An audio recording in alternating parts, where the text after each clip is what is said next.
Good morning. Good morning. How are you? Good, that's good.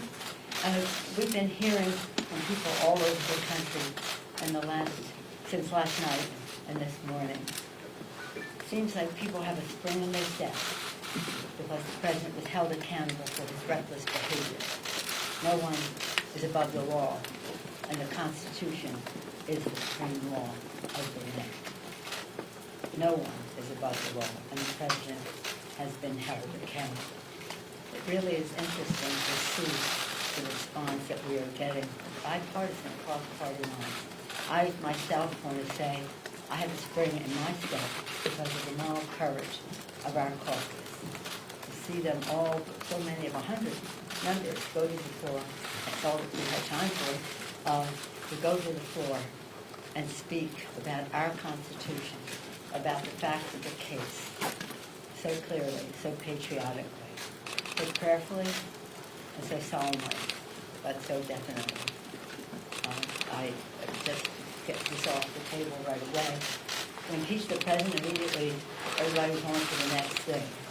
The next thing for us will be when we see the process that is set forth in the Senate, then we'll know the number of managers that we may have to go forward and who we will choose. That's what I said last night, that's what I'm saying now.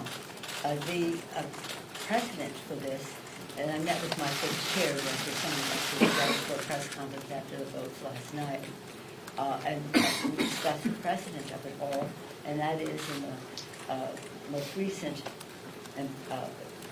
case taking up an impeachment. There was a proposal on the floor put together in a bipartisan way.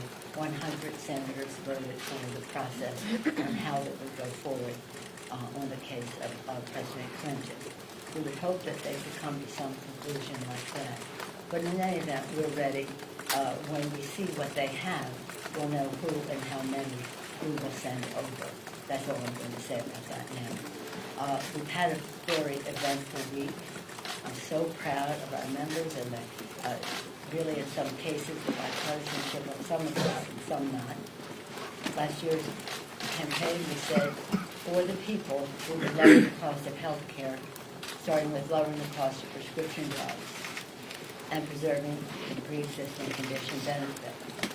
Within the past week, we passed the Elijah Cummings Lower Drug Costs Now Act, which does just that. As we passed it last week, we discussed the particulars of it. But with the savings that we gained from that, I think it's important to note that we already said we would be spending the hundreds of billions of dollars in savings on expanding benefits to Medicare, dental, visual, hearing, and the biggest expansion of Medicare since its inception. Next, we did lower an important bipartisan bill, the appropriations bill, to keep government open and to do so early enough so that you knew to make your weekend plans and get started for all the holidays you may be observing. And that was a major accomplishment. We took constant back and forth, but we ended up, as I have always said, as an appropriator myself, when forged in that culture, left to their own devices, the appropriators can get the job done. And I salute my Chairwoman Lowy for her work, ranking member as well, and we're very pleased with that legislation. I guess they'll take up cloture or something in the Senate pretty soon, and hopefully it will be ordered straight to the President for a signature. Before I leave the subject of impeachment bill, let me commend our sixth chairman, Adam Schiff, Jerry Nadler, Chair of Judiciary, so proud of him, Maxine Waters, Financial Services, Richie Neal, Ways and Means Committee, Elliot Engel, the Foreign Affairs Committee, and also a very important committee chaired now by Carolyn Maloney, the Government Reform Committee. I said last night, and I say today, while he isn't with us today physically here, Elijah Cummings is with us in spirit.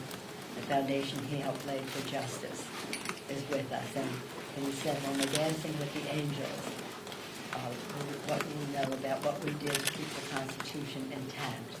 when he said that, it was very prescient. Little did we know that by the time we passed the impeachment resolution, well, the articles of impeachment, that he would be dancing. Right now, as we speak, we're debating on the floor the U.S.-Mexico-Canada trade agreement. I hear my colleagues on the floor last night saying, well, if we are doing this, we could do Mexico. Well, we are doing Mexico. And the discussion that took some time to convince the administration and the other countries was that we weren't going forward until we had the strongest possible enforcement of the legislation, of the trade agreement, as also manifested in the legislation that we'll have on the floor today, implementing legislation. As you've heard me say over and over again, this is about enforcement, the overarching issue. If you can't enforce it, it doesn't matter what you put forth. One of the concerns that we had, one were workers' rights, the other pharmaceuticals, and the other the environment. And we made giant progress from, first of all, over the existing NAFTA for sure. But apart from that, big distance between what the administration was proposing to begin with in all of those areas and to where we ended up now going forward. I'm very pleased to have the statement today that went out from the AFL-CIO, from Richard Trumka. Said, we're proud. He said, there is no denying that the trade rules in America will now be fair. Working people have created a new standard for future trade negotiations. I think it's a template for future trade agreements. Some of my members think, let's not give it that much. Look, we'll see how it goes in the implementation. That means everything. And after that, today, we will do SALT, and that is going to be SALT and the state and local taxes. The Republicans will want to punish blue states largely. It is paid for, this legislation, to repeal the SALT tax, and it will be paid for by increasing rate on the wealthiest individuals in the country. When the president first proposed his tax scam, they were saying, we're never going to lower the individual rate, and then they did. And now we will rephrase again to repeal the SALT. So we're very proud of what we have done. As you know, the Republicans keep saying, well, we should be working. No, we've sent over 400 bills, 275 of them sitting on Mitch McConnell's desk. Well, 275 of those, at least, are bipartisan. The range of subjects is where you've heard me say it, but bears repeating, I think. That includes all of our top 10 pieces of legislation, bipartisan background checks, expanding background checks. People have to have a background check unless they buy it at a gun show, online, or in some kind of straw transaction. So this is not creating background checks. It is expanding them, and as well as the South Carolina. One is H.R. 8, the other 1112. 295 days ago, we sent those bills to Mitch McConnell, the Grim Reaper. Of news for him. He may think they're dead or arrival there, but they're alive and well in the general public. And every day that he does not take up that legislation, because he knows it will pass. He fears that it will pass, or else he'd take it up. Every day that he does not have it, 100 people die. Not all of them would, by gun violence, not all of them would be saved by the legislation, but some. And so we urge him to take up that life-saving legislation. The list goes on. Paycheck fairness, equal pay for equal work, Violence Against Women Act, again, about women, the legislation to raise the minimum wage. Of the 30-some million, 32, 33 million people who will get a pay raise will be increasing the minimum wage. Over 20 million of them are women. Equality Act and discrimination against LGBTQ community, Dream and Promise Act, the SAFE Act, Save Our Federal Elections Act, Butch-Lewis Act, protecting pensions for America's workers, Farm Workforce Modernization Act, which we passed the other day. It was bipartisan support, it has bipartisan support inside and outside the Congress, and lower drug costs now. One of the bills that we did pass that we had in the enrollment ceremony, perhaps somebody came, was the Future Act, and that was about minority serving institutions, Hispanic serving institutions, historically black colleges and universities, higher education institutions that deal with our Native American population. It's very important we sent it. That did pass, and that is on its way to the president. So with that, we said to my members what I say to you guys all the time: the word recreate and recreate are the same words. They spell the same, and they mean something the same. When you recreate, renew, rest up, be with your family, you are recreated to come back for the discussions and debates ahead as we go into the future. And as we go into the future, again, we are inspired by our founders who said, "Y todos en uno," from anyone, no matter what our difference is. And they certainly had theirs. We always have to remember that we are one country. I have my speaker today, but many times I have a flag pin which said, "One country, one destiny." We have to think in those terms, and we look forward to doing that as we go forward. We still have a day here as we go forward. So I wish you happy holidays, and whatever you are celebrating. In our house, we celebrate them all. Christmas, Hanukkah, New Year's, whatever else. But I hope you have it. Now I'll have time for a few questions. Do you run the risk as Do you run the risk, as some Republicans have said, of looking like you're playing games with impeachment if you hold on to these articles for too long? I said what I was going to say, Nancy.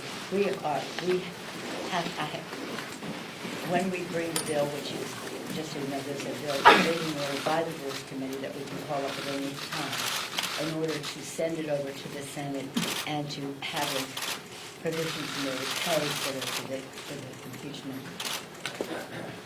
And then the next step, whatever you want to call it, the trial.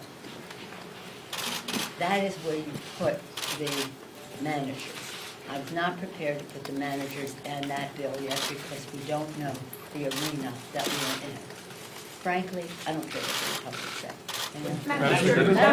I said this is it. Last time you suggested we would see fair process in the Senate. Well, we'd like to see a fair process, but we'll see what they have, and we'll be ready for whatever it is. Is that the requirement, or need to see a fair process before it's We going to would happen? hope there would be a fair process, just as we hope that they would honor the Constitution. By the way, I saw some, I didn't see it, but I heard some of what Mitch McConnell said today, and it reminded me that our founders, when they wrote the Constitution, they suspected that there could be a rogue president. I don't think they suspected that we could have a rogue president and a rogue leader in the Senate at the same time. Yes. Speaker, to that end, you have talked and criticized Senator McConnell today. Any other questions on any of, anybody want to talk about unexpected trade agreement? Anybody care about that? Jobs for American people, progress and addressing globalism and the issues. Anybody want to talk about the SALT tax that we're passing today, important issues that relate to the economic vitality of our communities?